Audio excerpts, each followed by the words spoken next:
आशा करिए राणा साहब, वफाक के बाद सूबों ने भी अपना बजट पेश कर दिया, पंजाब ने भी किया है, जिसमें जिसको फिर टैक्स फ्री बजट कहा जा रहा है। दूसरा, अभी उमर साहब ने जिस तरह कहा वफाकी बजट में FBR को जो इख्तियारात दिए गए हैं, आप समझते हैं ऐसे माहौल में, ऐसी खौफ की फजा में नए लोगों को टैक्स रेट में शामिल करना आसान होगा? देखिए अब तो यूबी साहब, रोजाना जो बजट जैसे रूटीन हमारी रही है मुल्कों में, बजट वैसे वही रवायती बजट है। और मैं समझता हूँ कि बजट कभी आवाम दोस्त नहीं होता, क्योंकि हर साल बजट में नए टैक्सेस का नफाज किया जाता है। इस दफ़ा मैंने जो देखा है, चाहे वो वफाकी बजट है, चाहे वो प्रोविंशियल बजट्स हैं, मैंने चारों बजट्स को डीपली इसको देखा है, जो इनके मेन पॉइंट्स टैक्सेशन के हवाले से। इसमें उन्होंने टैक्स की जो रेट्स हैं वो नहीं बढ़ाए, टैक्सेस की तरफ नहीं गए, लेकिन इन्होंने कोई ऐसी पॉलिसी हर साल मुरतब हम कर देते हैं कि हम इसको डिजिटलाइज करेंगे, इनवाइसिंग सिस्टम हम ऑनलाइन करेंगे और हम इसको वो सारा इसको डॉक्यूमेंटेड इकोनॉमी में लेकर आएंगे, लेकिन इसका इम्प्लीमेंटेशन होता हुआ देखते नहीं, नजर नहीं आ रहे। इस दफा हमने फाइलर नॉन फाइलर का कंसेप्ट खत्म करके लीजिबल और इनलीजिबल का कंसेप्ट दे दिया। लेकिन मकसद ये है कि जो बंदा टैक्स नेट में नहीं है, हमारे पास इतना बड़ा एक स्टाफ की जो मशीनरी है, नफरी है, उसको क्यों इस्तेमाल में लेके नहीं आते? वो जो नॉन फाइलर्स हैं, एलिजिबल ही नहीं है चीज खरीदने के, वो कैसे खरीद लेते हैं? फिर जो already tax existing tax payers हैं, उनका तो ऑडिट करते हैं, उनसे हम पूछगिछ करते हैं। जो नॉन फाइलर हैं, जो गाड़ियां खरीदते हैं या प्रॉपर्टी खरीदते हैं, उनका डाटा तो मौजूद है ना, उनको पकड़ने के बजाय आप उसके ऊपर कदगन लगा रहे हैं, इनएलिजिबल और सफिशिएंट सोर्स को ढूंढना चाहते हैं, खुद को नहीं पकड़ना चाहते। आप कहने का मतलब ये है, जो बंदा एलिजिबल नहीं है, एक तो गाड़ी और मकान मत खरीदे, वो खरीद ही नहीं सकता, ठीक हो गया। इट मीन्स कि वो रजिस्टर्ड क्यों नहीं होता, वो टैक्स नेट में क्यों नहीं आता, उसको लाने के लिए इतने साल हमने क्यों गुजार दिए? आज हम इस पॉलिसी को 2025 में बना रहे हैं, 26 के लिए, तो हमने इतने सालों में जो टैक्स रेवेन्यू कलेक्शन हमने ज़ाया करते रहे, हम तभी कहते रहे हमने एक DB का दायरा बनाया, ब्रॉडरिंग ऑफ टैक्स बेस, वो गैर फाल रहा। ताजा 2 स्कीम लेकर आए, उसमें भी कोई फ्रूटफुल रिजल्ट नहीं रहा। क्या हम तजर्बात ही करते रहेंगे? हम नए से नए हमने सेल टैक्स रिटर्न बनाई, उसमें पेचीदगियां ले आए, ठीक है, इससे आपकी फेक एंड फ्लाइंग इनवॉइसेस का काम खत्म होगा, इससे आपका रुकेगा। लेकिन इस डिजिटलाइजेशन से देखें कि हमारा जो रेवेन्यू स्ट्रक हुआ है, 2 माह से लोगों के रिटर्न्स नहीं गई, अभी तक उसमें एरर्स आ रहे हैं, IRS में अभी तक मेंटेनेंस चल रही है, प्रॉब्लम्स आ रही हैं। ये इन्हीं हम तजर्बात कर रहे हैं, हम उन लोगों को क्यों नहीं इबरत का निशान बनाते? हम क्यों नहीं ऐसी पॉलिसीज बनाते जिसके अंदर हमें टैक्स रेवेन्यू की कलेक्शन हो और आप हम अपने अखराजात को कम करें? पूरा बजट आपने वफाकी बजट देखा है, क्या पूरा बजट आप पूरा जब स्टडी करते हैं, आपको लगता है ये बजट दस्तावेजी मुआशरत के लिए है या कैश इकोनॉमी के लिए? बजट में इन्होंने जो पॉजिटिव चीज़ें ये की हैं कि हमने ब्रॉडरिंग ऑफ टैक्स बेस की तरफ जाना है, हर बजट में ये तजवीज़ दी जाती है, और इस दफा बजट में भी है कि उन्होंने कौन सा ऐसे स्टेप हैं जो आपको लगते हैं वाकई लोग इसमें रजिस्टर होने के बगैर उनको गुजारा नहीं होगा? देखिए, प्रॉपर्टी सेक्टर में इन्होंने थोड़ा सा रिलीफ दिया, इसी तरह सैलरी स्लैब्स में दिया और इसी तरह सुपर टैक्स में दिया। देखिए, ये वो रिलीफ है जो अवाम डिजर्व इससे ज्यादा तवक्का करती थी। लेकिन अब देखें कि आशिफ साहब, देखें आपने तनख्वाहों में 10% इजाफा किया, आपने पार्लियामेंट की 200 गुना ज्यादा तनख्वाहें बढ़ाई 10% करके, लेकिन महंगाई उससे, अगर तनख्वाहों 10% लगाए तो उससे ज्यादा डबल महंगाई है। आपका अखराजात जो पहले एक घर के 1 लाख थे, अब वो 2 लाख पर चले गए।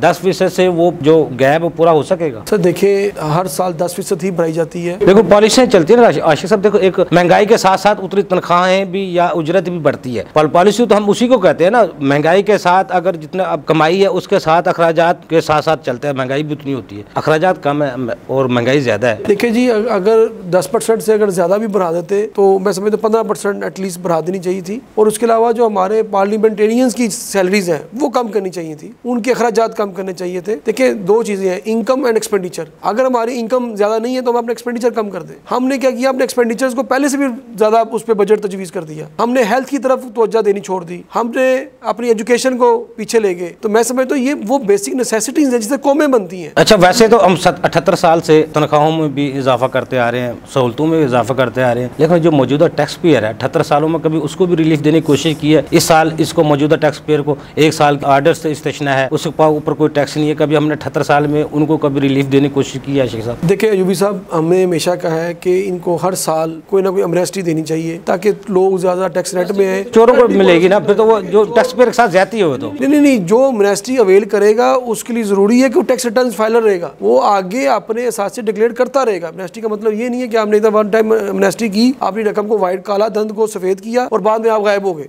वो चीज़ एमनेस्टी नहीं है, इस तरह की पॉलिसी नहीं बनानी, किसी खास सेक्टर के लिए नहीं बनानी। डिविडेंड पे भी इन्होंने टैक्स का रेट बढ़ा दिए हैं। जो बैंकों की स्कीमें थी जिनमें लोग इन्वेस्टमेंट करते थे उन पे टैक्स बढ़ा दिए हैं। अब जो लोग बैंकों में पैसे रखवा के जो कारोबार नहीं कर सकते, कुछ काम नहीं कर सकते, उससे जो उनको कुछ मिलता था वो घर चलाते थे अपना, अब उसके भी रेट बढ़ा दिए गए हैं। आप क्या समझते हैं, जो बेचारे काम करने के काबिल नहीं थे वो कहाँ खड़े होंगे, मसाइल क्या दुरुस्त होंगे कि हम फिर खराबी की तरफ जाएंगे? देखिए जी, अब तो यूबी साहब, मैं ये समझता हूँ कि हमारी जो आवाम है उसमें चाहिए कि जितना भी बैंकों में पैसा पड़ा है उसको कि किसी स्मॉल इंडस्ट्री लगाएं, मैन्युफैक्चरिंग कंसर्न लगाएं, जिससे हमारे मुल्क के अंदर एम्प्लॉयमेंट बढ़े। आशिक साहब, पैसे तो वही रखता है जो कारोबार करने का काबिल नहीं है। अगर ऐसे लोग जो सीनियर सिटीजन हैं जिनकी सेविंग है, तो बेवा हैं, कोई यतीम है, बच्चे जो पैसे रख के अपना सिस्टम घर चला रहे हैं, ये कि कोई ऐसी टैक्स एग्जेम्पशन देनी चाहिए। देखिए, वो एक बंदा टैक्स फाइल कर ही नहीं सकता, एक विडो है, उस पर 114 सेक्शन ये कहता है उस पर रिटर्न देना जरूरी नहीं है। तो जो बंदा जिसके लिए रिटर्न देना जरूरी नहीं है उसका टैक्स क्यों कटेगा? अगर वो टैक्स कटवाए फिर वो रिफंड के लिए जाए, तो ऐसा हमें को एग्जेम्पशन सर्टिफिकेट का एक बनना चाहिए। जो लोग एलिजिबल नहीं है, देखिए उसको भी हमने सेक्टर को देना है, उनको रिफंड की तरफ ना भेजे, उनको हम सर्टिफिकेट दें एग्जेम्पशन का कि ये बंदे को हमने जांच पड़ताल कर ली है और इस बंदे में टैक्स नहीं बनता, लिहाजा इसको एग्जेम्पशन, इसमें टैक्स नहीं काटना। जिन पे बनता है उनके लिए टैक्स रेट बढ़ना इन्फ्लेशन के साथ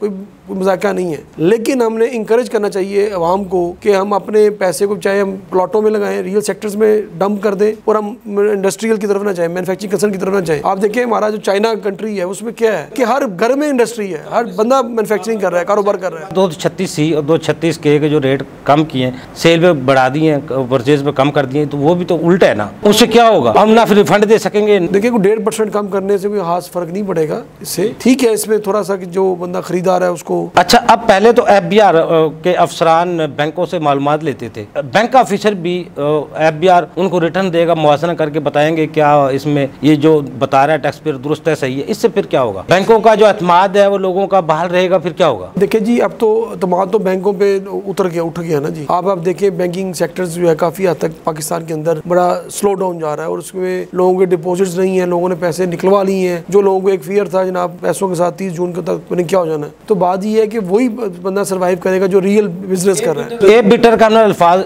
इस्तेमाल किया इस बजट में, मामलत करने वालों को पकड़ा जाएगा, और जो कर रहे हैं उनको तो पकड़ लें, पहले मामलत करने वालों को तो बाद में पकड़ना है। देखिए, ये जो पॉलिसी बनाई है मैं समझता हूं बड़ी स्ट्रिक्ट पॉलिसी है। ये वहाँ बनाई जाती है जहाँ मुल्क जो है तरक्की याफ्ता हो। हम अभी तरक्की पजीर मुल्क है, हमें तो टैक्स पेयर्स जो आ रहा है उसको बड़ा वेलकम करके, उसको हमें मोटिवेट करके उसको फैसिलिटेट करे। टैक्स देना चाहिए लोगों को, टैक्स के बगैर कोई भी मुल्क नहीं चलता। लेकिन जो टैक्स के दायरा कार में आते हैं लोग, जो इस काबिल है, जिन पर ऊपर टैक्स बनता है, वो टैक्स वसूल करने का जिम्मेदार कौन है?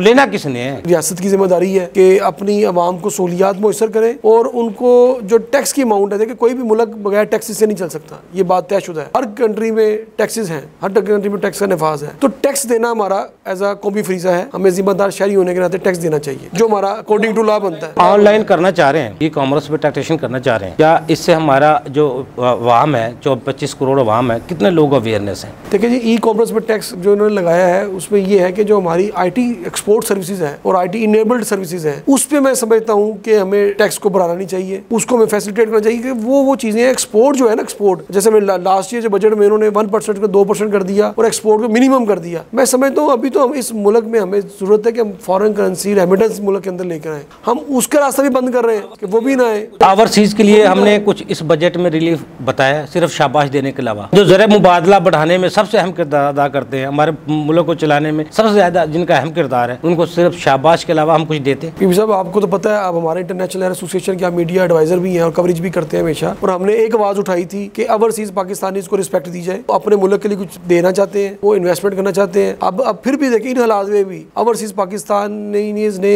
जो पाकिस्तान में अभी भी जो रेमिटेंस भेजे हैं, पिछले साल से ज्यादा भेजे हैं। लेकिन लिमिट तो फिर वही के वही है, जिसको लिमिट को बढ़ाना चाहिए था या उनको कोई इंसेंटिव देना चाहिए था, वो तो कोई नहीं मिला। हमने जो बजट प्रपोजल उनको दी, वो उस बजट प्रपोजल में उन्होंने हमें ये किया कि हमें वो जो एक ओवरसीज पाकिस्तानीज के लिए एक डेस्क का काम कर दिया, उनको भी नहीं दिया। लेकिन एक्सपोर्ट बढ़ाने के लिए कुछ उसमें बजट में है कुछ। अब चलो, अब जो डॉलर जो चाहिए मुल्क को, पाकिस्तान को चाहिए डॉलर, या फिर एक्सपोर्ट बढ़े, लेकिन जंगी हालात में जैसे हालात जा रहे हैं, किस आप लोगों के साथ तिजारत करेंगे, कैसे एक्सपोर्ट करेंगे? कंट्री के अंदर जो वार की सिचुएशन है, मैं समझता हूँ इन हालात में इकॉनमी में, हमारी पाकिस्तान इकॉनमी में अगर पेट्रोल महंगा होता है तो पेट्रोल के साथ हमारी तमाम चीजें मुंसलिक होती हैं, उससे हमारा जो इन्फ्लेशन रेट बढ़ेगा। अभी हमारी टैक्स GDP रेशो 9% है। अच्छा, आप समझते हैं आशिक साहब, GDP रेशो की बात की, हकीकत पर मबनी है। बात करते हैं हम GDP, बात तो करते हैं, मुल्क की माशत ने 2.6% तरक्की की हुकूमत के इकोनॉमिक सर्वे के मुताबिक 2.6%। अगर उसमें से 10,000 मेगावाट बिजली जो सोलर से पैदा हो रही है उसका क्रेडिट निकाल दे, फिर हम कहाँ खड़े हैं? सर देखिए, हमने सोलर की तरफ अपने लोगों को लगाया, हमने उस पर 18% टैक्स लगा दिया। हमने वाटर रिजर्वेशन कोई नहीं बनाए, हमने कोई डैम नहीं बनाए, हमारी प्लानिंग कोई नहीं है। हम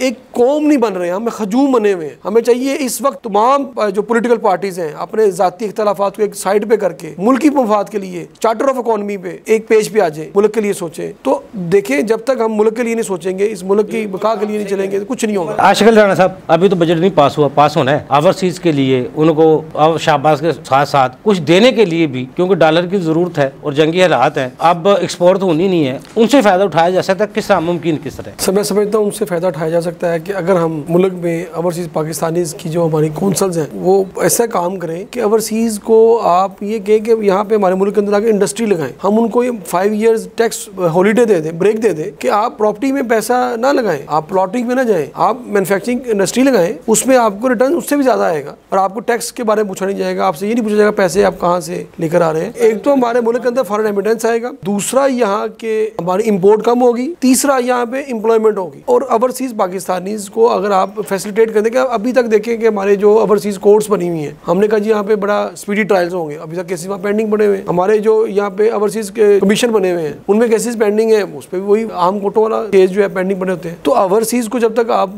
गैर यकीनी की जो मुल्क में सूरत हाल है खत्म नहीं होगी, हम तमाम पोलिटिकल पार्टीज अपने साथी मफाद साइड पे करके देखिए, एक तो ओवरसीज पाकिस्तानी से, दूसरा हम जो एक्सपोर्ट्स करते हैं एक्सपोर्टर्स को इनकरेज करें। उनकी हमने हौसला शिकनी कर दी, उनका भी ऑडिट होता है, उनके रिफंड रुके रहते हैं और उनकी जितने भी मिनिमम में लेकर आ गए हम। तो इन चीज़ों को जब तक हम कम नहीं करेंगे तो कैसे हम अपने मुल्क के अंदर फॉरेन रेमिटेंस लेके आएंगे, रिजर्व कैसे हम हमारे बढ़ाएंगे? तो इन हालात के अंदर हमें चाहिए कि मुल्क की ऐसी पॉलिसीज बनाए जो कंसिस्टेंटली हो, जो आए रोज बदलती ना रहे, उसके अंदर एक मुस्तकम पॉलिसीज हो। हम क्या करते हैं, आज पॉलिसीज बनाते हैं, फिर उसको मिनी बजट आ जाता है, कोई ना कोई एसआरओ आ जाता है, कोई चेंजिंग आ जाती है। इसमें हम क्या करते हैं, गैर यकीनी सूरत इसलिए पैदा होती है, हम स्टेक होल्डर्स को अपने मुशावरत भी नहीं करते। हम अपनी बार्स, हम अपने चैम्बर्स ऑफ कॉमर्स जो है, वो जो ट्रेड बॉडीज हैं, उनसे मुशावरत ही नहीं करते। हम उनसे पूछते हैं, हम उनसे प्रपोजल तो ले लेते हैं बजट की, लेकिन हमने कभी उनकी प्रपोजल को माना? हम उनकी रद्दी का टुकड़ा बना देते हैं प्रपोजल्स को। अगर उनको आप सुनेंगे नहीं, उनकी पॉलिसीज उनके मुताबिक नहीं बनाएंगे, तब तक मैं समझता हूं रेवेन्यू कलेक्शन जो है वो नहीं बढ़ेगी। हमारे एक्सपर्ट को अपनी गुफ्तगू सुनी, टैक्स पेयर को आपको फायदा देना पड़ेगा, रिलीफ देने पड़ेगा और एक्सपोर्ट को बढ़ाने के लिए ओवरसीज